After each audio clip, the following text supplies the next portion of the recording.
আজ আলোচনা করব নেতাজি সুভাষচন্দ্র বসু সম্পর্কিত গুরুত্বপূর্ণ 25টি প্রশ্ন ও তার সঠিক উত্তর।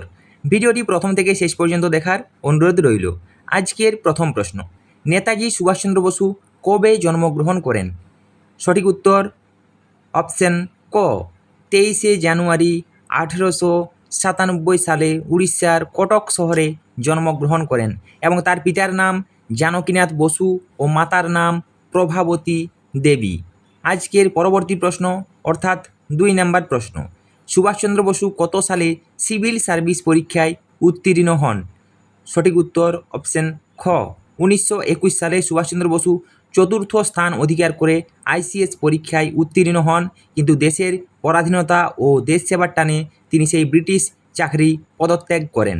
1938 সালের হরিপুরা কংগ্রেস সুভাষচন্দ্র বসু কোন পদে নির্বাচিত হন? এক্ষেত্রে সঠিক উত্তর অপশন খ, সভাপতি। 1938 সালের হরিপুরা কংগ্রেসে তিনি সর্বসম্মতিক্রমে কংগ্রেসের সভাপতি নির্বাচিত হন এবং জাতীয় পরিকল্পনা কমিশন গঠনের প্রস্তাব দেন। আজকের পরবর্তী প্রশ্ন অর্থাৎ 4 নম্বর প্রশ্ন, 1939 সালের ত্রিপুরী কংগ্রেসে সুভাষচন্দ্র বসু কাকে পরাজিত করে কংগ্রেস সভাপতি পুনর্নির্বাচিত হন? সঠিক উত্তর অপশন গ, পট্টভি সীতারামাইয়া। মহাত্মা গান্ধীর সমর্থিত প্রার্থী পট্টভি সীতারামাইয়াকে পরাজিত করে তিনি ত্রিপুরী কংগ্রেসের সভাপতি হন এবং গান্ধীজির সাথে আদর্শগত মতপার্থক্যের কারণে তিনি পরে পদত্যাগ করেন। 1939 সালে কংগ্রেস ত্যাগের পর সুভাষচন্দ্র বসু কোন দল গঠন করেন? সঠিক উত্তর অপশন ক, ফরওয়ার্ড ব্লক। কংগ্রেসের ভেতরে বামপন্থী শক্তিগুলিকে একত্রিত করতে এবং ব্রিটিশদের বিরুদ্ধে তীব্র আন্দোলন গড়ে তুলতে তিনি 1939 সালের 3রা মে ফরওয়ার্ড ব্লক প্রতিষ্ঠা করেন। আজকের পরবর্তী প্রশ্ন, an account of my life অথবা অ্যান ইন্ডিয়ান টেলিগ্রাম, এটি কার আত্মজীবনী? সঠিক উত্তর অপশন গ, নেতাজি সুভাষচন্দ্র বসুর আত্মজীবনী। অ্যান ইন্ডিয়ান টেলিগ্রাম হলো সুভাষচন্দ্র বসুর একটি বিখ্যাত অসমাপ্ত আত্মজীবনীমূলক গ্রন্থ, যেখানে তার প্রারম্ভিক জীবনের পরিচয় পাওয়া যায়। আজকের পরবর্তী প্রশ্ন অর্থাৎ 7 নম্বর প্রশ্ন, সুভাষচন্দ্র বসু কার রাজনৈতিক গুরু ছিলেন না, বরং সুভাষচন্দ্র বসু কার রাজনৈতিক আদর্শে অনুপ্রাণিত হন? সঠিক উত্তর চিত্তরঞ্জন দাস। সুভাষচন্দ্র বসু দেশবন্ধু চিত্তরঞ্জন দাসকে তার রাজনৈতিক গুরু বলে মনে করতেন এবং চিত্তরঞ্জন দাসের স্বরাজ্য দলের হাত ধরেই তার মূল রাজনৈতিক জীবনের সূচনা হয়। ব্রিটিশ সরকার সুভাষচন্দ্র বসুকে কলকাতার এলগিন রোডের বাড়িতে কত সালে গৃহবন্দী করে রাখেন? সঠিক উত্তর 1940 সালে। ভারত রক্ষা আইনে 1940 সালে তাকে কলকাতার এলগিন রোডের বাসভবনে নজরবন্দি বা গৃহবন্দী করে রাখা হয়। সুভাষচন্দ্র বসুর ঐতিহাসিক গৃহত্যাগ ও পলায়ন ঘটনাটি ইতিহাসে কী নামে পরিচিত? এর সঠিক উত্তর অপশন ক, মহানিষ্ক্রমণ। 1941 সালের জানুয়ারি মাসে ব্রিটিশদের চোখ ফাঁকি দিয়ে ছদ্মবেশে কলকাতা থেকে গৃহত্যাগ করার ঘটনাকে মহানিষ্ক্রমণ বলা হয়। গৃহত্যাগের পর সুভাষচন্দ্র বসু ছদ্মবেশে কী নামে প্রথম পেশোয়ার পৌঁছান? সঠিক উত্তর অপশন ক, জিয়াউদ্দিন নামে। তিনি ছদ্মবেশে উত্তর পশ্চিম সীমান্ত প্রদেশে যাওয়ার সময় জিয়াউদ্দিন ছদ্মনাম ব্যবহার করেছিলেন এবং ডান্ডেলিয়া নামক গাড়িতে ভ্রমণ করেন। আজকের পরবর্তী প্রশ্ন, সুভাষচন্দ্র বসু জার্মানির কোন বিখ্যাত নেতার সাথে সাক্ষাৎ করে ভারতের স্বাধীনতার জন্য সাহায্য চান? সঠিক উত্তর অপশন খ, অ্যাডলফ হিটলার। জার্মানি পৌঁছে তিনি চ্যান্সেলর অ্যাডলফ হিটলার এবং অন্যান্য নাৎসি জার্মানি মন্ত্রীদের সাথে আলোচনা করেন, যদিও হিটলারের কাছ থেকে খুব জোরালো সাহায্য পাননি তিনি।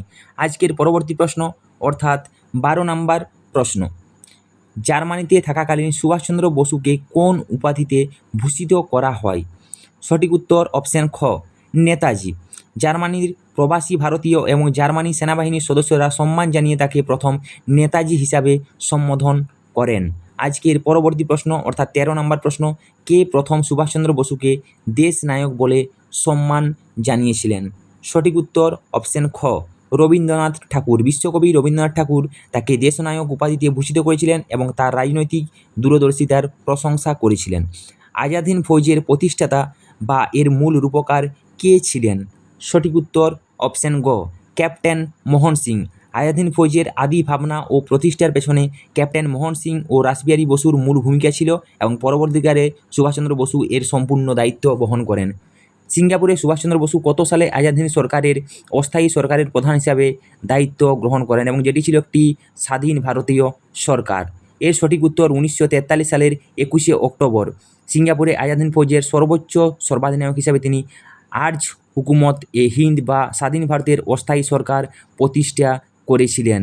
আজকের পরবর্তী প্রশ্ন, আজাদ হিন্দ ফৌজের বিখ্যাত রণধ্বনি বা স্লোগান কী ছিল? এর সঠিক উত্তর অপশন গ, জয় হিন্দ। আজাদ হিন্দ ফৌজের প্রতিটি সৈনিক একে অপরকে অভিবাদন জানাতে এবং মনোবল বাড়াতে জয় হিন্দ স্লোগান ব্যবহার করতেন এবং যা পরে ভারতের জাতীয় স্লোগানে পরিণত হয়। সুভাষচন্দ্র বসু সিঙ্গাপুরে কোন বিখ্যাত ব্রিগেডটি শুধুমাত্র মহিলাদের নিয়ে গঠন করেছিলেন? এর সঠিক উত্তর অপশন খ, ঝাঁসির রানী ব্রিগেড, যেটি বারবার পরীক্ষায় আসে।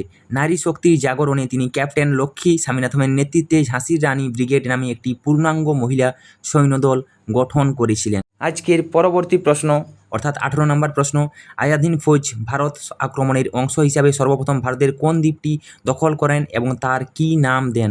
দুটি দ্বীপ দখল করেছিলেন, একটি আন্দামান এবং একটি নিকোবর দ্বীপপুঞ্জ, যাদের নামকরণ করেন শহীদ ও স্বরাজ দ্বীপ। 1943 সালের শেষের দিকে জাপান সরকার এই দ্বীপপুঞ্জ আজাদ হিন্দ সরকারের হাতে তুলে দেন এবং সুভাষচন্দ্র বসু আন্দামানের নাম দেন শহীদ দ্বীপ এবং নিকোবরের নাম দেন স্বরাজ দ্বীপ।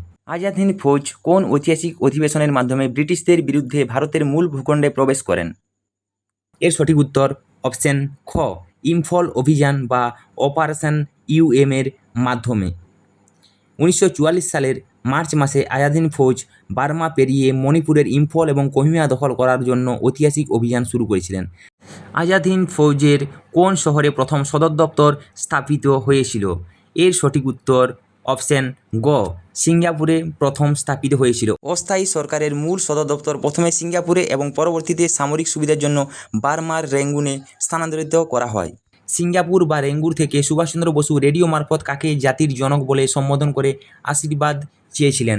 এর সঠিক উত্তর অপশন খ, মহাত্মা গান্ধী। 1944 সালের 6 জুলাই সিঙ্গাপুরে রেডিও ভাষণ দেওয়ার সময় তিনি মহাত্মা গান্ধীকে জাতির জনক বা ফাদার অফ দ্য নেশন বলে শ্রদ্ধা জানান এবং ভারতে মুক্তির যুদ্ধের জন্য তার কাছ থেকে আশীর্বাদ চান। আজকের 22 নম্বর প্রশ্ন, নেতাজি সুভাষচন্দ্র বসুর বিখ্যাত উক্তি কোনটি?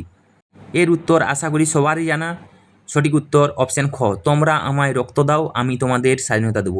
রেঙ্গুরের জুবিলি হলে আজাদ হিন্দ ফৌজের তহবিলে অনুদান সংগ্রহ ও সৈন্যদের উদ্দেশ্যে তিনি এই ঐতিহাসিক তেজোদ্দীপ্ত বাণী প্রচার করেছিলেন। আজকের পরবর্তী প্রশ্ন অর্থাৎ 23 নম্বর প্রশ্ন, সরকারি নথি অনুযায়ী সুভাষচন্দ্র বসু কবে বিমান দুর্ঘটনায় মারা গেছেন বলে দাবি করা হয়? সঠিক উত্তর 18 আগস্ট 1945 সালে এবং এই মৃত্যু এখনও পর্যন্ত রহস্যের মধ্যেই আছে, এখনও সঠিক তথ্য পাওয়া যায়নি। আজকের পরবর্তী প্রশ্ন অর্থাৎ 24তম প্রশ্ন, নেতাজির অন্তর্ধান বা মৃত্যু রহস্য তদন্তের জন্য ভারত সরকার কোন কমিশন গঠন করেছিল? এর সঠিক উত্তর অপশন খ, 3টি কমিশন গঠন করেছিল। একটি ছিল শাহ নওরাজ কমিশন, একটি খোলসা কমিশন ও একটি মুখার্জি কমিশন। আজকের পরবর্তী প্রশ্ন, নেতাজির জন্মদিবস 23শে জানুয়ারি দিনটিকে ভারত সরকার বর্তমানে কী নামে পালন করেন? সঠিক উত্তর আপনারা কমেন্টের মাধ্যমে জানান এবং এই 25টি প্রশ্নের মধ্যে আপনারা জানা প্রশ্নের উত্তর কোনটি ছিল সেটিও কমেন্টের মাধ্যমে জানাবেন এবং পেজে নতুন হলে ফলো করে পাশে থাকুন। ধন্যবাদ।